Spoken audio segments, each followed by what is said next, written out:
ദഹ്വയുടെ ഏറ്റവും പുതിയ HD hybrid smart dual light 5MP full colour ക്യാമറകളാണ് ഞാൻ ഇന്ന് പരിചയപ്പെടുത്തുന്നത്. ദഹ്വ ക്യൂപ്പർ സീരീസിൽപ്പെട്ട HD smart dual light illuminator ക്യാമറകളാണിത്. ഇത് 5MBയിലും 2MBയിലും അവൈലബിൾ ആണ്. 5MBയിൽ ബുള്ളറ്റിന് 30 മീറ്റർ IRഉം 20 മീറ്റർ വാം ലൈറ്റുമാണ് ലഭിക്കുന്നത്.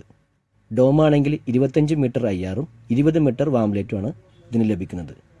ഇതിൻ്റെ പ്രത്യേകതകൾ ഐ സീരീസിൽപ്പെട്ട XVRസുകൾ വെച്ച് കോൺഫിഗർ ചെയ്യുമ്പോൾ ഇതിൽ ഹ്യൂമൻ ആൻഡ് വെഹിക്കിൾ ഡിറ്റക്റ്റ് ചെയ്താൽ തനിയെ കളർ വ്യൂയിലോട്ട് മാറുകയും അത് കഴിഞ്ഞ് നോർമൽ IRൽ പ്രവർത്തിക്കുകയും ചെയ്യുന്നു.